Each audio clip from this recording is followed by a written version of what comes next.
여러분, 오늘이 2023년 마지막 날이고 또 마지막 주일이고, 그래서 오늘 저녁에 또 우리 송구 영신 예배로도 함께 또 모일 텐데, 올해 2023년이 보통 주일은 52주입니다. 52주인데 올해는 1월 1일이 주일이었어요. 그죠? 기억하시나요? 그래서 토요일 날 우리 송구 영신 예배 드리고 그 다음 날 바로 주일 예배를 시작해서 또 12월 31일이 또 주일입니다. 그래서 여러분들 계산을 해보면요, 평균 52주인데 올해는 53번 주님께 예배를 드리고 오늘 53번째입니다. 함께 여러분 예배 자리에 나와서 하나님을 예배하고 또 영광을 돌리게 된 것을 감사드리고, 또 지난 53주 동안 우리 하나님의 성호를 찬양하는 우리 임마누엘 성가대 귀한 수고에 감사드립니다. 우리 그동안 수고하셨습니다. 내년에도 또 부탁합니다. 그런 의미로 우리 박수 한번 하겠습니다.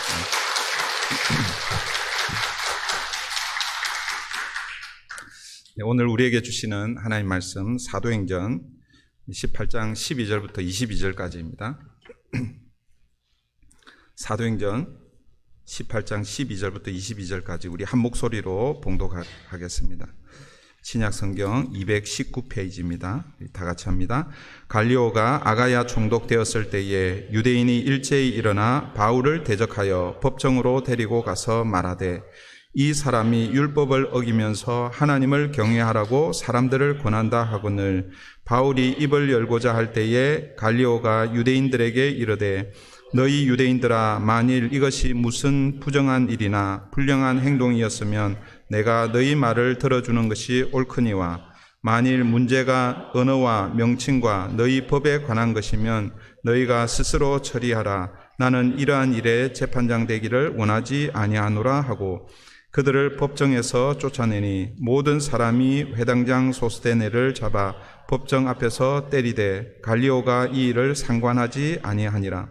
바울은 더 여러 날 머물다가 형제들과 작별하고 배 타고 수리아로 떠나갈새 브리시갈라와 아굴라도 함께 하더라. 바울이 일찍이 서원이 있었으므로 갱그리아에서 머리를 깎았더라. 에베소에 와서 그들을 거기 머물게 하고 자기는 회당에 들어가서 유대인들과 변론하니 여러 사람이 더 오래 있기를 청하되 허락하지 아니하고 작별하여 이르되, 만일 하나님의 뜻이면 너희에게 돌아오리라 하고 배를 타고 에베소를 떠나 가이사라에 상륙하여 올라가 교회의 안부를 물은 후에 안디옥으로 내려가서, 23절까지 읽으면 좋겠는데 23절부터 이제 우리가 나중에 또 살펴보겠지만 제 3차 전도 여행이 시작이 됩니다. 23절부터가. 그래서 오늘 22절까지만 그렇게 읽었습니다. 오늘은 2차 전도 여행을 마무리하면서라는 그런 제목으로 하나님의 말씀을 함께 나누겠습니다. 오늘 본문은 제목과 같이 사도 바울이 2차 전도 여행을 마무리하는 과정이 소개되고 있습니다. 먼저 본문 22절, 우리 마지막 절 보았는데 그 22절을 보면 사도 바울이 어디에 도착했다라고 말씀하고 있습니까? 안디옥에 도착했다라고 이렇게 말씀하고 있죠. 우리 사도행전을 읽어가면서 안디옥이라는 도시가 두 도시가 나옵니다. 첫 번째 이 안디옥은 수리아 혹은 시리아 지역에 있는 안디옥입니다. 이제 그 안디옥이라고 이렇게 나오면 안디옥 교회를 이야기하고, 1차 전도 여행 때 그 나왔던 도시가 또 하나가 있죠. 거기는 어떤 안디옥이었어요? 비시디 안디옥이었죠. 그래서 이 두 안디옥을 구분하기 위해서 하나는 그냥 안디옥이라고 그렇게 부르고 하나는 비시디 안디옥이라고 이렇게 부릅니다. 오늘 본문에서 사도 바울이 안디옥에 도착했다, 이 말은 이제 2차 전도 여행을 끝내고 안디옥 교회에 도착했다라는 그런 의미로 여러분 이해하시면 됩니다. 그 말은 결국 2차 전도 여행이 마무리되었다라는 그런 의미죠. 사랑하는 성도 여러분, 우리 인생도 이런 마무리를 짓는, 매듭을 짓는 이런 순간이 찾아온다라는 것을 여러분 기억하셔야 합니다. 오늘은 공교롭게도 2023년 마지막 주일이지만 또 2023년 마지막 날 31일입니다. 새로운 한 해를 또 준비하는 그런 의미도 있지만 새로운 한 해 우리가 맞이하기 전에 새로운이 아니죠. 이게 지난 한 해를 마무리하는 그런 시간을 갖는 것이 어쩌면 우리에게 의미 있는 시간이다라고 그렇게 생각이 되어집니다. 2023년 여러분 매듭을 잘 맺으시기를 바랍니다. 좋은 매듭을 남기시고 그래서 그 매듭 위에 또 새로운 2024년을 힘차게 출발하는 저와 여러분 되기를 바랍니다.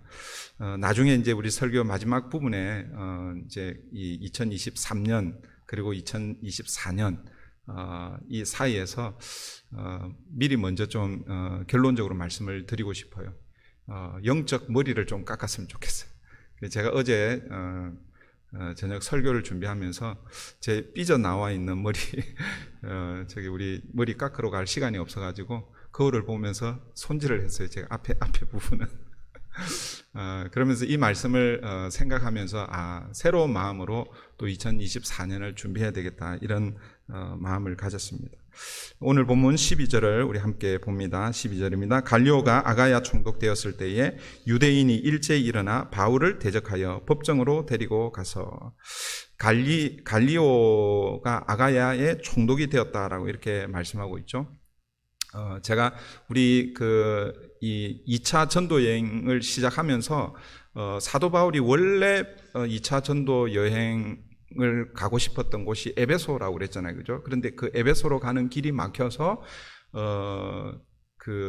이 환상 중에 드로아에서 환상을 보는데 마게도냐 사람이 손짓하여 부르잖아요. 그죠? 그래서 마게도냐로 그렇게 넘어갑니다.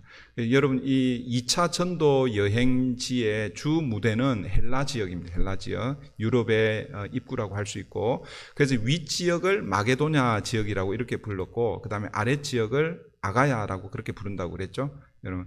그래서 아가야 그러면, 이제 소위 말해서 마게도냐 그러면 마게도냐의 행정 중심 도시가 데살로니가였고 이 아가야는 이 고린도라고 그랬죠.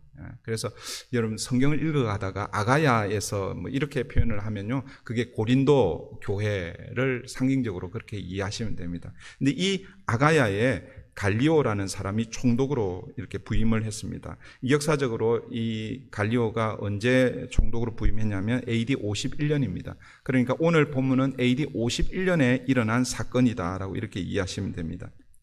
이 갈리오가 아가야 지방의 총독으로 오게 되었는데, 새로운 총독이 오니까 유대인들이 바울을 비롯한 그리스도인들을 박해하기 위해서 바울을 법정으로 데리고 가죠. 그리고 그를 고소합니다. 그 고소의 내용이 13절이에요. 13절 보시면 말하되 이 사람이 율법을 어기면서 하나님을 경외하라고 사람들을 권한다 하거늘.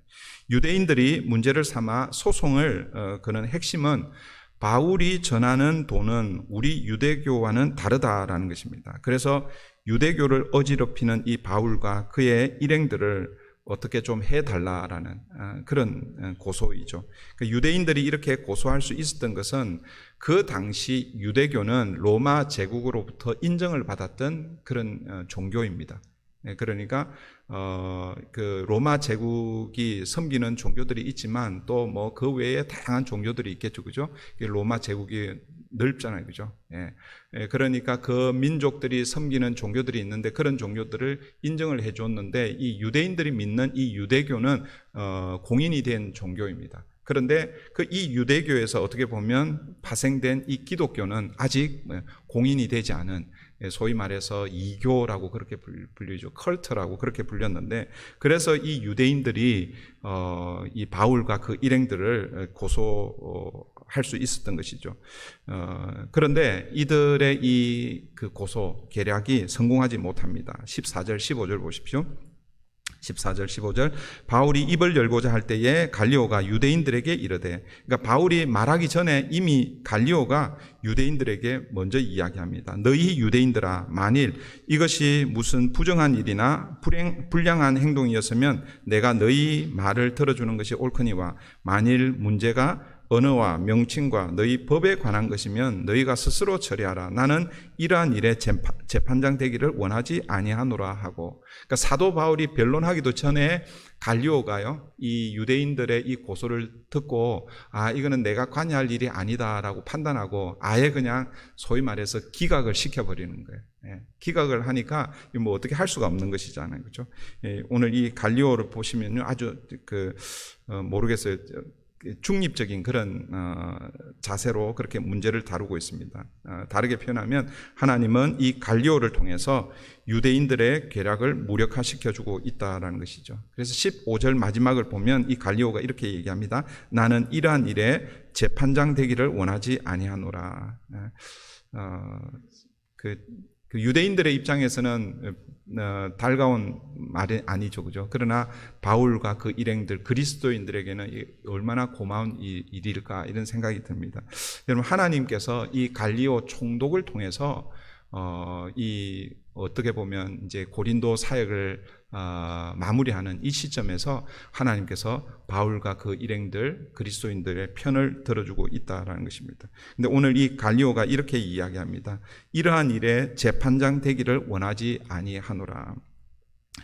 여러분, 이 재판장 된다라는 이 말, 이 말을 좀 우리에게 한번 적용을 좀 해보면 어떨까 이런 생각이 들어요. 여러분, 사람들은요, 참 저도 마찬가지고 이 참견하는 걸 이렇게 아닌 것처럼 하지만 여러분 어떤 누군가의 얘기를 들으면 그게 이렇게 참견하고 싶은 이런 마음이 사실은 우리에게 있어요, 그렇죠? 이거 오늘 본문에서는 재판장 되는 이런 게 우리에게 있지 않은가? 왜 다른 어떤 문제가 생겼을 때에 참견하고 재판장 되려고 하는가? 그게 원인이 어떻게 보면 자기 기준이 있기 때문에 그런 것이죠. 여러분, 자기 기준이 있는다는 것은 사실은 참 어떤 의미에서는 좋은 의미일 수 있습니다. 다르게 표현하면 줏대가 있다라고 이렇게 표현할 수 있잖아요, 그죠? 자기 주장을 가지고 이 땅을 사는 거 사실은 바람직한 일일 수 있습니다. 그러나 신앙의 세계, 영적 세계에서 자기 줏대를 가지는 것은요, 잘못하면 위험할 수가 있습니다. 물론 우리의 신앙 색깔이 분명해야 하기는 하지만, 그러나 그 신앙 색깔이 내 기준이 되거나 혹은 내 경험이 되거나 그러면 안 된다라는 것이죠. 항상 우리는 무엇이 기준이 되어야 된다고 말씀드립니까? 성경이 우리의 판단의 기준이 되어야 된다. 그래서 우리 개혁 교단은요, 성경을 절대 우리의 삶의 절대적인 기준을 성경이다라고 이렇게 두고 있습니다. 그런데 우리는요, 본능적으로 뭔가를 이렇게 듣거나 어떤 문제 앞에서 자기 판단을 하는 경우가 많이 있죠. 제가 가끔 그런 이야기를 합니다. 이 죄의 뿌리, 우리 인간의 죄가 제일 먼저 어디에서 들어왔어요? 창세기 3장에서 죄의 문제가 제일 먼저 드러나잖아요, 그죠? 아담과 하와가 하나님이 금지한 그 선과 악을 알게 하는 그 나무 열매를 먹은 그 사건이 어떻게 보면 죄의 원죄인데, 죄의 뿌리인데, 그것을 어떻게 해석하느냐에 따라서 죄의 그 뿌리를 다양하게 해석할 수 있습니다. 제일 먼저는 이렇게 해석할 수 있겠죠. 하나님께서 아담에게 주신 어떻게 보면 명령이잖아요, 그죠? 그 명령을 어겼기 때문에 불순종, 그러니까 죄의 근원을 불순종이라고 이렇게 볼 수도 있고, 그 다음에 또 그 내용을 이렇게 보시면 사탄이 어떻게 꼬십니까? 네가 이걸 먹으면 하나님과 같이 된다. 네 눈이 밝아져서 네가 이제는 선과 악을 판단하는 기준이 너에게 생기게 된다. 하나님과 같이 된다라는 이런 차원에서 해석을 하면 이 죄의 뿌리를 교만이라고 할 수 있을 것입니다.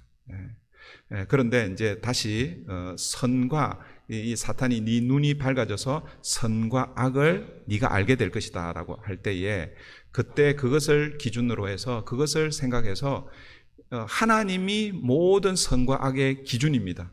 다르게 표현하면 하나님이 절대 기준인 것이죠. 그런데 이 사탄이 아담과 하와를 소위 말해서 유혹해서 아니다, 네가 기준이야. 어떻게 보면 오늘의 시대를 반영한다고 할 수 있죠, 그죠? 여러분, 내게 좋으면 좋고 내게 싫으면 싫은 거예요. 이게 어쩌면 오늘 살아가는 우리의 모습이 아닌가 생각할 수 있습니다. 그래서 저는 개인적으로 죄의 뿌리가 무엇인가, 그게 자기 중심성이다라고 이렇게 제가 여러 번 말씀을 드렸습니다. 우리는요, 모든 것을 자기 중심적으로 생각합니다. 그러니까 자기 중심으로 생각을 하니까 내 생각하고 같으면 어떻습니까? 그거는 좋은 것이고, 그리고 내 생각하고 조금 다르면 뭐예요? 그건 잘못된 것, 틀린 것이다라고 이렇게 생각할 수 있다라는 것이죠. 그런데 내 생각과 다르다고 해서 그것이 틀린 것이 아닙니다. 그죠? 그래서 늘 우리가 기억하라고 그랬죠. 성경의 기초에서 만약에 그게 잘못됐으면 그게 wrong이죠. 죄입니다. 그러나 내 생각하고 다르다고 해서 그것을 죄로 간주하면 안 된다라는 것이죠. 다르다라고 이렇게 생각할 수 있어야 된다라는 것을 여러분 기억하시기를 바랍니다. 이제 이 문제가 일단락이 되고 나니까 이 유대인들이 어떻게 합니까? 16절, 17절 한번 보십시오. 그들을 법정에서 쫓아내니 모든 사람이 회당장 소스데네를 잡아 법정 앞에서 때리되 갈리오가 이 일을 상관하지 아니하니라.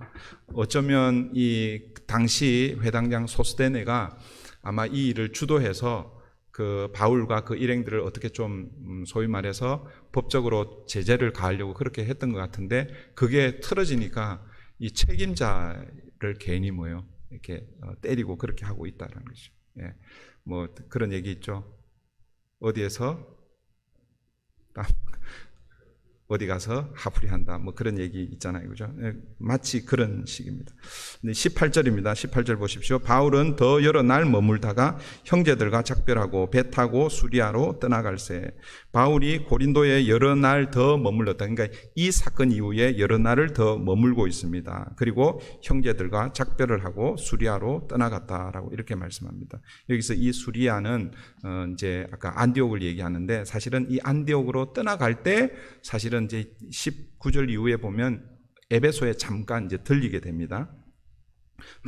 에베소에 잠깐 들리게 되는데, 오늘 본문에서 이 사도 바울이 2차 전도 여행 때 고린도에 머문 시간이 학자들에 의하면 약 한 1년 6개월 정도 머물렀다라고 이렇게 얘기합니다. 그래서 2차 전도 여행 때 가장 오래 머문 지역이 어디냐면 이 고린도라고 그렇게 볼 수 있고, 그렇게 보면 사실은 고린도에도 굉장히 사도 바울이 애착을 많이 가지고 있었을 거 아니에요, 그죠? 우리 지난주 본문 살펴볼 때에 거기서도 핍박이 많았어요. 근데 사도 바울이 두렵고 그래서 이제 떠나려고 그렇게 생각을 사실은 마음을 먹었었는데, 그때 하나님의 환상 중에 담대하라, 두려워하지 말라, 이 성중에 내 백성이 많다라는 그 하나님의 음성을 듣고 사실은 고린도에 계속 머물게 된 것이죠.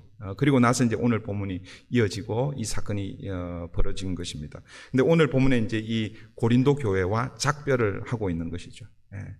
여러분, 고린도에서 누구를 만났어요? 예, 혹시 기억하십니까?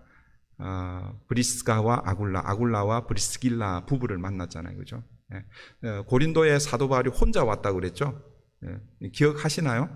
우리 계속 이렇게 보고 있는데, 사실은 그 신라와 디모데와 함께 아덴에서 만나서 아덴에서 사역을 하려고 그랬는데, 근데 아덴에서 사역을 하다가 실패라고 이렇게 표현은 되어 있지는 않지만, 사도 바울이 고린도전서의 그 2장의 그 표현에 의하면 사실은 그 이전의 사역지보다는 사실은 굉장한 그 성과를 내지를 못했습니다. 그래서 사실은 어떻게 보면 이 아덴에서 신라와 디모데를 만나서 거기서 사역을 좀 더 하고 그 다음에 고린도로 와야 되는데, 오기도 전에 바로 고린도로 왔어요. 그래서 고린도에 왔을 때 누구를 만났냐 하면, 그때 아굴라와 브리스길라를 만났고, 또 같이 동종의 그 직업을 가지고 있어서, 그래서 사도 바울에게 그 아굴라와 브리스길라는 아주 너무나 참 좋은 만남이었고 많은 도움이 되었습니다. 그런데 여러분, 이런 만남이 있는가 하면 또 오늘 본문에서는 어떤 일이 일어나는 거예요? 작별, 이별이 있는 것이죠. 오늘 본문에서요, 이 작별이라고 이렇게 표현하고 있습니다. 그런 의미에서 보면 우리 인생은 이 만남과 이별, 작별을 통해서 계속해서 이어져 간다. 이 인생이 만남과 이 이별의 연속이라고 이렇게 볼 수도 있겠죠. 수많은 만남과 이별이 어떻게 보면 우리 인생을 만들어 간다라고 이렇게 생각할 수 있습니다. 여러분, 아무리 좋은 만남이 있어도 언젠가는 작별을 할 때가 있다라는 것이죠. 그리고 처음에 만남이 좀 좋지 않아도 여러분, 마지막 작별을 잘 하면 참 그 만남은 참 귀한 만남이 되지 않을까 생각해 봅니다. 저는 한국에서 제 모 교회를 제외하고 세 교회에서 사역을 하고 그 세 교회와 작별을 했고, 그리고 이 미국에서 이제 우리 브릿지 교회가 세 번째 교회입니다. 그러니까 사역으로 볼 때는 6교회를 지금 사역하고 있습니다.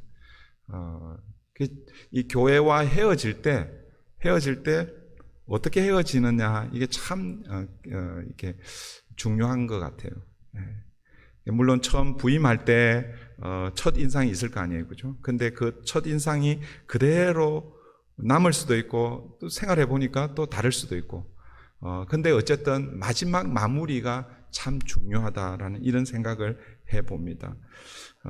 오늘 이 본문에서 사도 바울이 이 고린도 교회와 작별하는 그런 모습이 아주 뭐 그냥 그렇게 자세하게 소개가 되고 있지는 않은데, 사도 바울이 여러 선교지를 이렇게 다니면서 헤어지는 그런 장면 중에서 가장 아름다운 장면이 하나가 있어요. 그게 에베소 교회와 헤어지는 장면입니다. 우리 이제 앞으로 살펴보겠지만 사도행전 20장에 이 에베소 교회와 작별하는 그런 내용이 나오거든요. 그러니까 에베소 교회는 사도 바울이 3차 전도 여행의 주 사역지입니다. 오늘 본문에서 이제 보면은 에베소 교회에 잠시 들렀다가 이제 헤어지거든요. 헤어지고 그 다음에 3차 때 이제 집중적으로 이 에베소 지역에 와서 약 한 2년 6개월, 또 어떤 학자들은 한 3년이라고 이렇게 이야기하기도 합니다. 오늘 저는 이 사도 바울이 에베소 교회와의 그 작별한 내용을 잠깐만 좀 언급을 해드리겠습니다. 사도행전 20장 25절인데요. 제가 읽어드립니다. 보라, 내가 여러분 중에 왕래하며 하나님의 나라를 전파하였으나 이제는 여러분이 다 내 얼굴을 다시 보지 못할 줄 아노라. 그러니까 에베소 교회를 떠나는 그 장면이죠. 이 사도 바울이 이제 작별, 이제 너희를 떠나겠다라고 하니까 37절, 38절 이어서 보면 다 크게 울며 바울의 목을 안고 입을 맞추고 다시 그 얼굴을 보지 못하리라 한 말로 말미암아 더욱 근심하고 배에까지 그를 찬송하니라. 그러니까 에베소 교회와 사도 바울이 헤어지는, 작별하는 이 모습을 매우 뭐랄까요, 이 안타까운 그런 모습으로 그렇게 기록을 하고 있고, 에베소 교회는 사도 바울을 할 수 있으면 더 붙들고 싶은 이런 마음으로 그렇게 작별을 하고 있죠. 사도 바울이 내가 다시 너희 얼굴을 보지 못할 것이다 라고 이렇게 얘기할 때 다 크게 울고 그렇게 작별을 아쉬워합니다. 저는 우리가 해야 할, 어떻게 보면 작별이 이런 모습이 되어야 하지 않을까. 여러분, 좋은 만남도 중요하지만 비록 처음 만남이 조금 뭐 좋지 않을지라도 마지막 작별이 아름다운 작별로 남을 수 있도록 저는 우리의 이 만남의 이제 앞으로 계속 연속되는 과정에서 그런 만남을 계속해서 만들어 갔으면 좋겠어요. 그래서 나중에 언젠가는 헤어질 거 아니에요, 그죠? 이별할 거 아니에요, 그죠? 그럴 때에 정말 아쉬워하는 그런 이별, 작별이 있었으면 좋겠습니다. 다시 여러분 본문 18절 다시 한번 조금 더 보면요. 바울은 더 여러 날 머물다가 형제들과 작별하고 배 타고 수리아로 떠나갈새 브리스길라와 아굴라도 함께 하더라. 바울이 일찍이 서원이 있었으므로 갱그레아에서 머리를 깎았더라. 이 독특한 표현이 나오죠. 사도 바울이 갱그레아에서 머리를 깎았다라는 이 표현입니다. 이 갱그레아는 고린도 지역의 동쪽에 있는 항구입니다. 여기에서 이제 배를 타고 아마 떠나려고 그러는데, 여기서 사도 바울이 떠나기 전에 머리를 깎았다라고 이렇게 표현하고 있습니다. 사도 바울이 왜 머리를 깎았을까? 이유가 소개되고 있지는 않습니다. 그 민수기 6장에 보면 나실인이라는 그 제도가 소개가 되고 있습니다. 나실인 규례가 소개가 되고 있죠. 이 나실인을 쉽게 얘기하면 그 이렇게 뭐랄까요? 구별된 자를 나실인이라고 이렇게 이제 부릅니다. 그래서 이스라엘 백성들에게 있어서 가장 그 대표적으로 구별된 사람들이 레위 지파고, 레위 지파 중에서 제사장들이 구별된 사람들이죠. 그래서 제사장들은 몇 가지가 있는데 이게 몸에 삭도를 대지 않습니다. 머리를 깎지 않습니다. 그 다음에 이제 독주를 마시지도 않고, 그래서 나실인이면 머리를 깎으면 안 되는 거예요. 그러니까 제사장일 경우에는 뭐 평생 아마 머리를 깎으면 안 되고, 그런데 제사장이 아님에도 불구하고 구별된 자들이 있을 수 있습니다. 그런 사람들은 또 머리를 깎으면 안 돼요. 그 이제 사사 중에 그런 사람이 하나가 있죠, 그죠? 그게 누구입니까? 삼손이잖아요, 그죠? 삼손. 그 사실은 이제 우리는 이렇게 오해할 수 있습니다. 아, 삼손이 머리가 길었기 때문에 힘이 셌을 것이다라고 이렇게 생각하는데, 그거는 이제 상징적인 의미라고 볼 수가 있고, 하나님께서 힘을 주시는 거지, 머리가 길면 힘이 있고, 머리가 짧으면 힘이 없고, 그렇게 이해하시면 안 됩니다. 나중에 우리 사사기 또 보게 되면 그때 또 한번 보도록 하고요. 어쨌든, 이 나실인일 경우에는 머리를 깎으면 안 되는데, 그런데 또 언제 머리를 이 유대인들에게 있어서 언제 머리를 안 깎느냐 하면, 서원을 할 경우에, 그 서원 기간이 이제 정해져 있잖아요, 그죠? 그래서 그 서원 기간이 정해져 있을 동안에는 머리를 깎지 않는다고 그럽니다. 그래서 오늘 본문에 보면 사도 바울이 서원한 것이 있어서 뭐 이렇게 표현하고 있기 때문에, 아마 그 서원 때문에 머리를 깎지 않고 있다가 그 서원한 그 기간이 끝이 나서, 그래서 아마 머리를 깎았다라고 이렇게 우리가 이해할 수 있습니다. 근데 이제 사도 바울이 무슨 서원을 했는지 그건 성경에서 정확하게 나타나지 않기 때문에 내용은 잘 모릅니다. 내용은 잘 모르는데, 이 머리를 깎았다라는 것을 가지고 우리가 의미를 좀 부여하면 한 두 가지 정도 의미를 좀 부여할 수 있지 않을까 생각을 해봅니다. 그러니까 첫 번째는 그동안 그 서원을 하고 그 서원한 기간 동안 아마 그 서원을 지킬 수 있도록 하나님께서 힘 그 하나님의 은혜를 생각하며 하나님께 감사하는 의미로 아마 서원을 하지 않았을까, 그 머리를 깎지 않았을까, 그렇게 생각할 수 있고, 그 다음에 또 머리를 깎았다라는 것은 또 새로운 마음, 다짐, 결심, 헌신을 다짐하는 의미로 머리를 깎지 않았을까, 이렇게 생각해 볼 수 있습니다. 사도 바울의 2차 전도 여행, 1차 전도 여행도 마찬가지였지만 2차 전도 여행도 수많은 위협과 위험이 도사리고 있었잖아요, 그죠? 그런 가운데서 2차 전도 여행을 이제 마무리하면서 아마 출발하기 전에 하나님 앞에 아마 서원을 했지 않을까, 이렇게 생각해 봅니다. 근데 이제 어느 정도 마무리가 되고 그런 의미에서 머리를 깎았을 것이다. 하나님의 은혜에 감사하는 의미로 그렇게 깎았을 것이다. 그리고 그것으로 선교 여행이 끝이 아니라 새로운 또 전도 여행을 계획하면서 새로운 선교지를 또 주실 때에 다시 헌신을 다짐하는 그런 의미로 깎았지 않았을까, 이렇게 이제 생각해 볼 수 있습니다. 그런 의미에서 오늘 우리에게도 이런 마음이 좀 있어야 하지 않을까. 공교롭게도 오늘이 이제 2023년 마지막 주일이고 또 마지막 날입니다. 지난 한 해를 돌아보면서 하나님의 은혜로, 하나님의 도우심으로 여기까지 왔습니다. 우리 교회에도 여러 가지 어려움이 있었지만, 그러나 하나님 은혜로 또 한 해를 또 잘 마무리하게 된 것, 이런 마음, 이런 감사한 마음을 가지고 여러분들은 개인적으로 또 가정적으로 한 해를 마무리하면서 머리를 좀 깎아야 되지 않을까. 실제로 머리도 좀 깎으시고 영적으로 그런 의미를 좀 부여하면 좀 좋겠다는 생각이 들고, 그리고 또 2023년이 끝나면 뭐 그게 끝이 아니라 시간은 계속 흘러가잖아요, 그죠?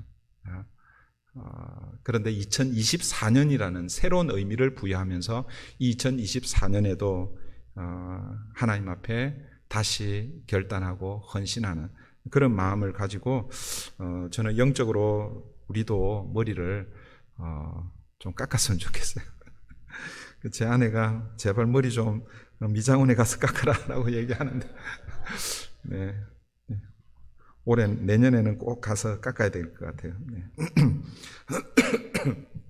19절 보십시오. 19절 에베소에 와서 그들을 거기 머물게 하고 자기는 회당에 들어가서 유대인들과 변론하니.